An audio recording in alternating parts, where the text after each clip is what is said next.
Hi there, welcome to the I Ching Cafe. My name is Belinda Dabston and it is fantastic that you are here with me for our weekly I Ching overview for the week commencing the 23rd of January 2023. So looking back to last week, we had a challenging hexagram 12, standstill, stop, obstruction, okay? Things coming to a standstill, something being a no and not yet. Stop, stop, stop. Okay, so for you, what was stopped? What came through this energy of obstruction? And of course, we had contemplation, hexagram 20, making a repeat appearance, coming to give us perspective, getting us to the top of that tower so that we can look back at our situation from a new perspective. And the changing line in position 4 also bringing us this way out, this connection point to allow us to move forward and to move out through the challenge. Okay, this week, we don't have the same energy at all this week. Totally different energy from last week where there was stop, stop, stop, stop, stop, okay? This week, it is intense. Okay, so our first hexagram for this week is hexagram 28, great pressure, okay? And it is a hexagram that you can see, if you look at the structure, there's a female line at the top and there's a female line at the bottom, 2 yin lines and then yang lines in the middle. This power, creative energy pumping through the center of the hexagram, and these 2 little lines on either side struggling to contain the pressure. There's a sagging and a stress load. This is like a ridge beam or a support beam of a roof, okay? And this pressure is pushing down on it and threatening to break and collapse the structure. So this hexagram comes to help us focus on stress. Okay, now stress, even though we talk about it as the worst possible idea ever, is a very positive thing for us to grow. Because if we didn't have stress, we would just turn into blobs on the floor, right? And stress turns a lump of coal into a diamond. Okay, so I want you to think about for this week, something is coming to bring us a lesson, okay, to focus on the stress that we are under, okay. Stress can be lots of things happening all at once, okay. Think about, we're starting up the year, okay, now, and we've got full throttle ahead in this week as we get going with the last bit of January, and work is back in action and customers are back in action and everything is happening. It might be for you just a workload issue of lots and lots of things happening all at once. Okay, stress. It might also be a crisis of some kind, something that's pushing down on your life situation, creating a lot of difficulty. Okay, so it can be a crisis, stress, pressure, but whatever it is, at the heart of it, what's really going on is this creative process, all right? This creative new start, this new energy, this creative energy pumping, pumping, pumping through the center of this hexagram. And so with each hexagram, we have a strategy where we can learn how to master that moment, to master that flow of change, to be the superior person or the master person in every moment. And how we handle this is we recognize that our growth is under pressure, okay? So we recognize that the pressure in some way is good for us because it's forcing us to grow. So we have to learn to lean into it. We have to be willing to walk the path, okay? To walk and to undertake the challenge, to go for it, to lean into the creative flow that is leaping us forward. So there's that one part where this flow of creative energy, of new energy, is pushing us in new directions. So we have to lean into it, okay? This hexagram is not about retreating into the mountainside and not embracing the pressure, okay? There's other hexagrams for that. This is about leaning into the pressure, okay, becoming the diamond. But what we can also do is we can mitigate the collapse and the risk that things fall over when we are working with this hexagram. And so our strategy here is to lean into the stress, into the pressure, into the creative flow, but is to scaffold up our life, okay? To scaffold up the structures where we could face collapse. And how we do that is when we are in this crisis, okay? When we are under the pressure, under the whip, we don't spend our energy on the nice to haves, okay? We don't get involved in all the excess activities. We knuckle down in all our energy going into the most important core fundamental part of what we are facing.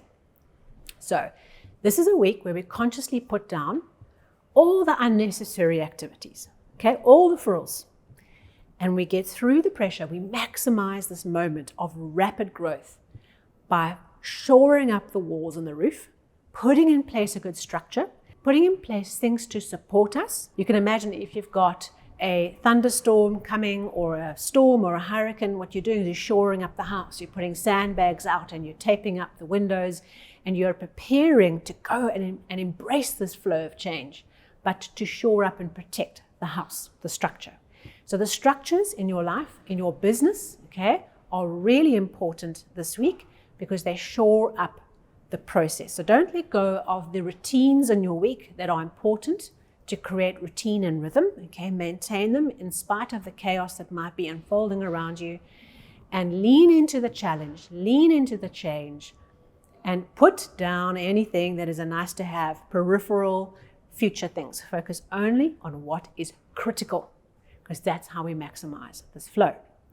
So we have 2 changing lines this week, okay, in the 5th and the 6th position. In the 5th position, okay, the meaning of this line, if I can describe it to you, is this. You can imagine that we have a dried out old withered tree, okay, outside. It's done. And suddenly there's this flower that pops out, okay, and bursts into life on the tree. It's quite a miracle. You look at it and think, oh my goodness, how did this happen? And what we might be tempted into thinking is that because this flower has burst into life, that it means that this seemingly dead old tree is not actually dead and is going to come back to life and continue to bear flowers. And that's not the case. It's like a last sudden burst of energy, a manifestation of energy in what seems to be old and dead, and enjoy it while it lasts because it's the last flower. So there's something around this week where there might be a situation that we thought was done and dusted, okay, something that was dead in the water or over, complete, on its way out. No energy, nothing left in it. And there's suddenly a burst of activity or a sign that there's still energy in the situation. And be careful of being tempted to think that because this has happened, that it means there's a turnaround in the situation. Rather just enjoy it for what it is, for the moment that it brings. Okay, I often think in relationships where you've got a relationship that's over, like it just seems like it's never going to go anywhere, and suddenly there's this kind of spark that emerges, but then it fizzles out. It's that kind of idea of you get your hopes up that, oh, this has suddenly sprung back to life, but actually it hasn't. Okay, so just keep your eyes open for things that you think were old and done, barren, that now suddenly bring forth the flower. Just enjoy it. Appreciate it for what it is, not that it's a long-term thing for you. And then in the 6th position, oh boy, this is a challenging line. Okay, the 6th position, you've heard me say before, is the culmination of the hexagram. So what would be the culmination of this stress, of all this pressure? Okay, well, this line, if you read some books, it seems like imminent destruction is upon us. And what this line says is that as we reach the culmination of this pressure and chaos and intensity, we can make the mistake of getting involved in something beyond just dipping our toe in. Okay, so you can imagine you're at a shore's edge and you just dip your toe in and say, oh, no, the sea is not for me. Okay, back out, back out, back out. I'm not going to get involved in this. Okay, rather than wandering right into the water and getting caught in a riptide. Okay, so there's something around in a particular situation. Remember the stress. Remember our focus is on what's essential, on our critical areas.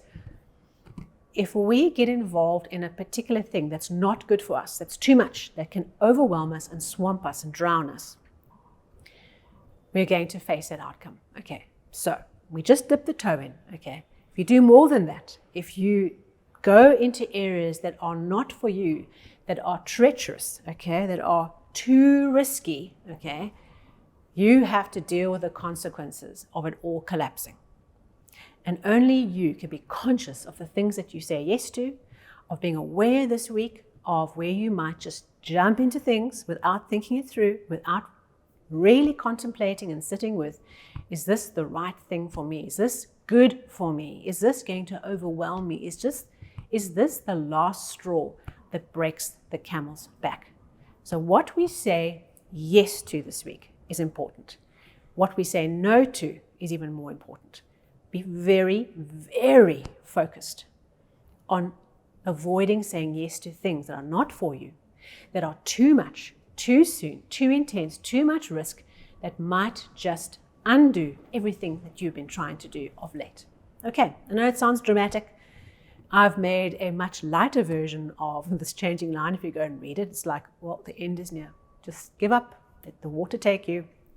But we don't have to do that. We don't have to let that do that to us. We can make choices and step back from things that are just too much, that breaks the beam, that breaks the house, because we have said yes to pressure that was not wise, that was not well thought, that we did not use our critical faculties to work through what was in front of us and be conscious of what we say yes to and what we say no to.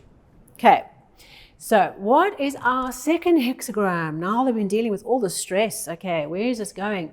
We have hexagram 50, the cauldron.